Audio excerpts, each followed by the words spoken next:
In the 9th century BCE, two men were walking across a dried portion of the Jordan River when something strange happened. From the heavens, a fiery vehicle appeared and took one of the men with it. In an instant, the man disappeared in the ensuing whirlwind, leaving the other in awe. What I described to you wasn't a typical alien abduction story. Instead, it was actually a famous biblical tale of Elijah the prophet, who was taken up to the heavens in a whirlwind, body and spirit days after his encounter with an angelic being. The mid-20th century saw the rise of people's interest in extraterrestrials. From the Roswell incident to the abduction of Barney and Betty Hill, there had been no shortage of UFO stories, with some having actual proof of the incidents. But are UFOs just modern phenomena? Numerous historical accounts and artworks suggest this might not be the case. For instance, people in Basel, Switzerland in 1566 and Nuremberg in 1561 reported seeing strange phenomena in the sky. With no rational explanation to turn to, people ascribe it as miraculous or supernatural events. Now, this begs the question: have there always been UFO sightings in medieval and ancient history that we don't know of? Ancient aliens is a theory that's been around for years now. It posits the possibility that extraterrestrials have been visiting us for millennia, perhaps ever since the beginning of time. This theory also proposes that the deities from ancient mythology like Zeus, Thor, and Ra were actually aliens who had come down to Earth to impart their knowledge. But can we say that the deities our ancestors worshipped were a race from a highly advanced civilization that brought with them cutting-edge technology from their own planet? What if, just like the deities of the olden days, the angels and demons themselves also came from another planet? As absurd as this theory sounds at first glance, the possible evidence we found is startling to say the least. There are many events in the Bible that sound quite similar to alien encounters today.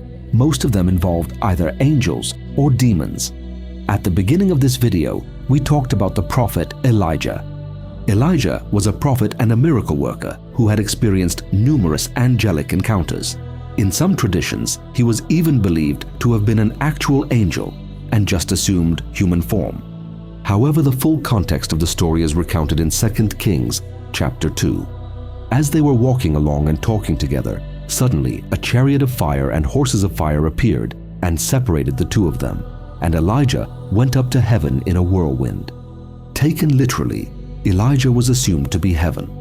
But the description of the vehicle that took Elijah, as well as how it appeared and vanished, bears an uncanny similarity to alien abductions today. The chariot of fire and horses is a spaceship, the whirlwind being a gust of wind and sudden disappearance.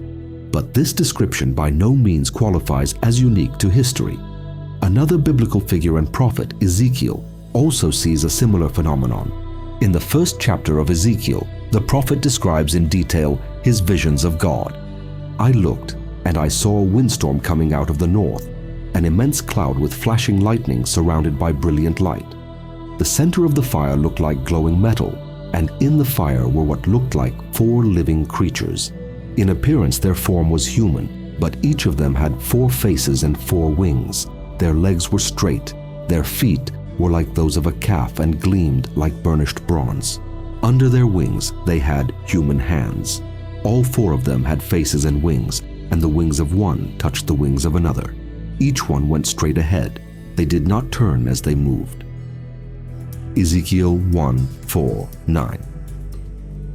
In this passage, Ezekiel describes the angels coming down from heaven. They are certainly quite different from what we are used to imagining when it comes to them. In fact, rather than resembling people, they look more like unknown, terrifying beings from another planet or dimension. In other words, aliens. Like Elijah, Ezekiel also saw a strange vehicle, massive whirlwinds and flashing lights. Without our knowledge of modern technologies, a flying saucer landing on an open field, or even merely flying overhead, would be pretty much described in a similar way. An otherworldly chariot surrounded by light and fire. Moreover, if you see a being you've never seen before, you might also describe it using the closest words you know.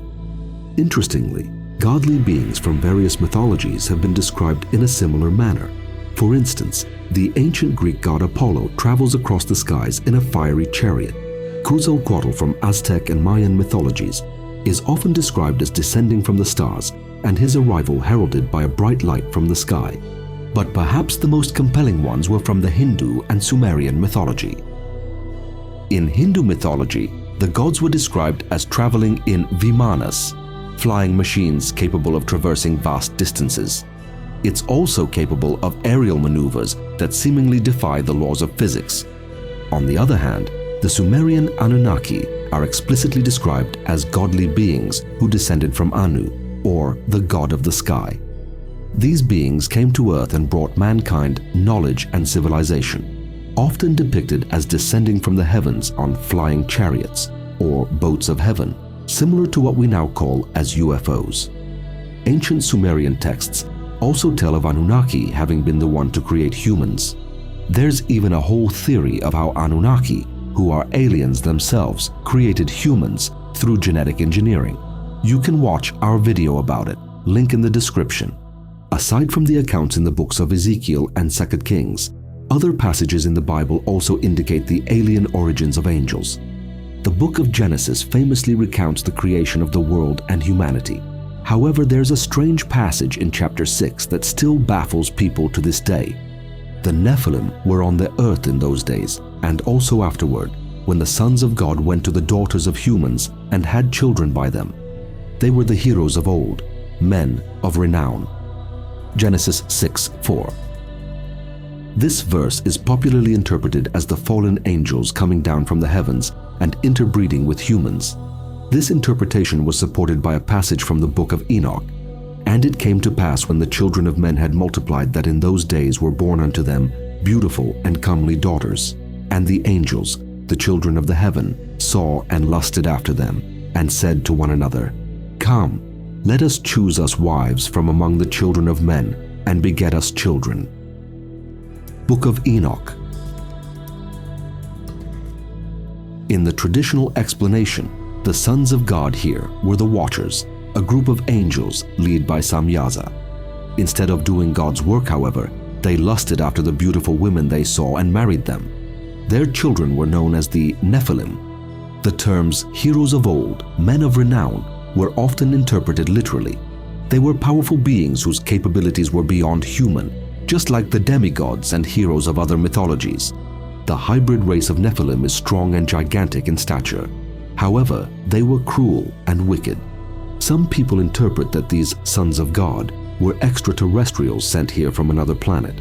Whether on a mission or on exile, nothing is certain, but once they have broken the ironclad rule to never mingle with humans, they have been ousted, hence the term fallen angels. This alone wouldn't be enough to warrant extraterrestrial in nature, but these verses from the book of Enoch might change your mind. And all the others together with them took unto themselves wives, and each chose for himself one, and they began to go in unto them, and to defile themselves with them. And they taught them charms, too, and enchantments, and the cutting of roots, and made them acquainted with plants. Book of Enoch 7.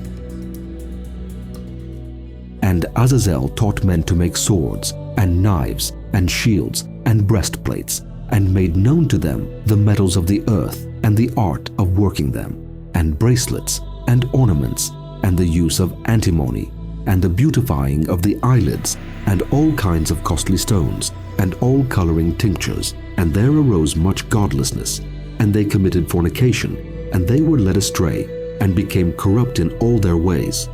Semjaza taught enchantments, and root cuttings, Armaros the resolving of enchantments, Barakijal astrology, Kokabel the constellations, Ezekiel the knowledge of the clouds, Arakiel the signs of the earth, Shamsiel the signs of the sun, and Sariel the course of the moon. And as men perished, they cried, and their cry went up to heaven. Book of Enoch 8:1-3. So, the angels not only married the women, but also taught them knowledge, including crafts, technology, and magic. Similar to the Anunnaki, the Watchers also came down to teach humanity advanced knowledge, which eventually lead them to corruption. Interestingly, the story of a deity imparting knowledge to humans is also a common theme among various ancient cultures. In Greek mythology, Prometheus was a titan who was punished for giving fire to humans, which can be interpreted as knowledge.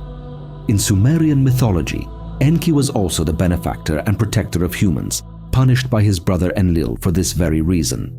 Across the Atlantic, Kukulkan and Quetzalcoatl are both the gods of knowledge in their respective mythologies. Both are associated with giving knowledge to humans, and both are represented by a serpent. Does that sound familiar? Of course, the serpent in the Garden of Eden ran on the same premise. While the serpent in the Genesis story was often interpreted as a common snake, some believe he was more than that. In some traditions, the serpent is believed to be either Satan or Samael, both fallen angels. Before it was cursed by God, the serpent might have the ability to speak and walk on its feet. If it was, is it also possible that the serpent might not have been a common snake, but a reptilian being with high intelligence? We can't finish the story of the Garden of Eden without mentioning the two angels that guarded the gates with two flaming swords. The Garden of Eden was where the humans were created. Believers of this theory suggest that the garden was actually a sophistic laboratory run by advanced intergalactic beings. In this interpretation, the serpent might be a dissident of God, much like the Watchers were, who went into the laboratory to ruin the creation of the new species by either imparting knowledge to Adam and Eve or directly interfering with their development. Because they were no longer adapted to the pristine environment of the laboratory, they had to be expelled. Cherubim were highly skilled guards charged with guarding the laboratory. And the flaming swords. They could be interpreted as high-energy weapons designed to keep out intruders. Ancient texts described angels and demons as having supernatural powers. From flaming swords, heavenly chariots, miraculous healing powers, and transportation capabilities that defy the laws of physics, to telepathic powers, there were plenty of descriptions that could point out that the origins of angels and demons might have been extraterrestrials.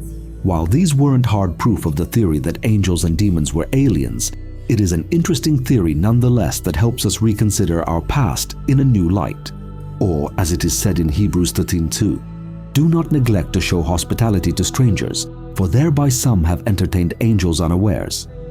In an experiment presented by Harvard researchers, they suggest that aliens may be walking among us. Dubbed cryptoterrestrials, these beings may be responsible for the unidentified aerial phenomena. They either live underground, near the moon, or even walk among us. But you can learn more about this in our detailed video on the subject. Just click the thumbnail on the screen now, and we'll see you there in a second.